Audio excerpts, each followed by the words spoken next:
So thank you, Katya, for spending this coffee break with us and for sharing these great insights into your collaborative principles and methods. Because you mentioned in a previous conversation that you need to find different ways to convince partners of the value created by Dance Together Festival, we'd love to know a little bit more about that. I think that would be really great to share. So this question of partners needing to know about different types of impact that the festival creates, economic impact, well-being, community building, artistic value. What do you need in order to demonstrate to different partners the value of supporting Dance Together Festival? And what would help you to amplify this value?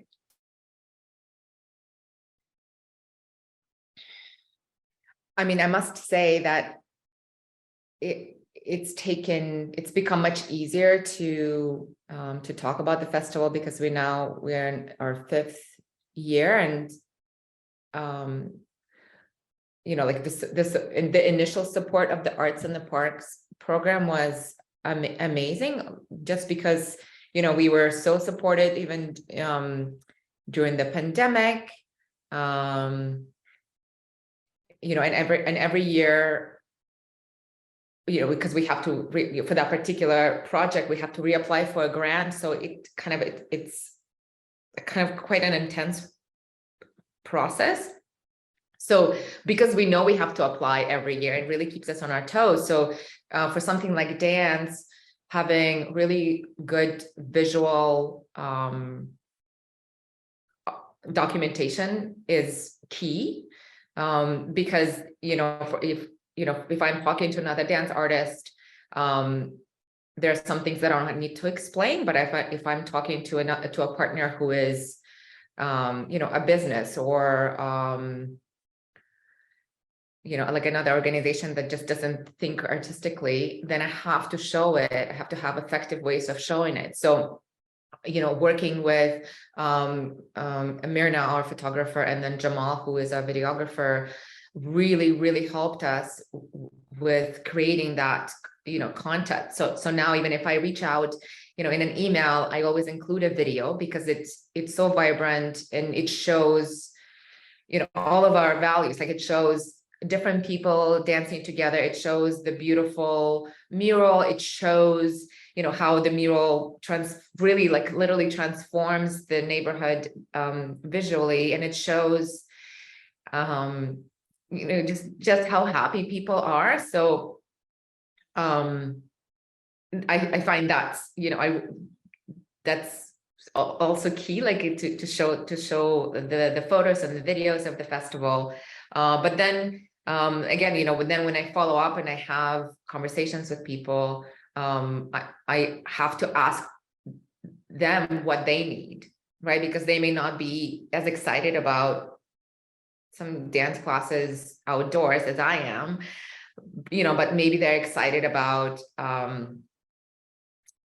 just bringing people to the location,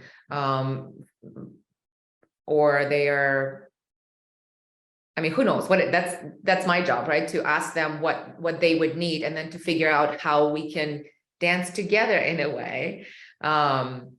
And because we are interested in sort of these long-term partnerships, and because our, all of this takes a lot of work, right? Talking to partners and building new collaborations is a lot of work. And so the reason to focus on long-term partnerships is, also kind of like self-preservation, because you can get deeper over time. So maybe you start with something small. For example, this year was our first year collaborating with York Region Art Council, and they in turn were so excited about the festival that then they brought in other partners like the city of Vaughan and the smart centers who provided the space. So then for me as a producer, it meant, oh, I don't have to worry about getting the permitting and the space and all of that. It's the partner provides that because they see a value in us bringing people and life to, Vaughan Metropolitan Center. and so then it's like magic, right? It's like, oh, I'm dancing with this new partner, and it's a completely different dance. And some of it, you know, it's so unfamiliar, but there is a shared value there. So yeah, so I guess and again, going back to the question of what, you know, what is it that I need, you know, so I need to ask about, I need to be excited about the festival. I have to be able to present it in a way that people understand. So in our case, it's the visuals, and sort of like, I think my excitement about it, as long as it's not overwhelming, it helps, because obviously it drives me. It's my need. I need to be excited about what I'm doing and passionate about what I'm doing. But then I also need to leave the space for the other person to see their place in it.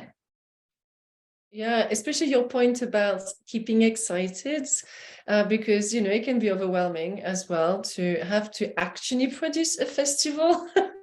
It's not the easiest thing that you could, you know, take up as a task. So actually need to bring people into that dance. And I love how you're threading that metaphor throughout, that you're dancing together. So with new partners, it can also be about learning the new steps and co-creating that special session together, like co-creating the collaboration. Thank you so much, Katya. Thanks, Katya. It's been great to be able to come back together with you and Fanny after the Flex program, our festival learning exchange that ran from January to May 2022. I mean, we talked a lot during our sessions with other festival professionals about, you know, the importance about taking the time to have these conversations, and time, you know, really is that key ingredient to develop the trust and the mutual understanding that we talked about today. So thank you so much for sharing this coffee break with us to reflect on how festivals can collaborate with society. And we have more coffee breaks coming up. So please subscribe to WorkInCulture's newsletter to get updates on this series and all the other programming that we are offering to our professionals in Ontario and beyond. Thank you, everyone. Thank you, everyone.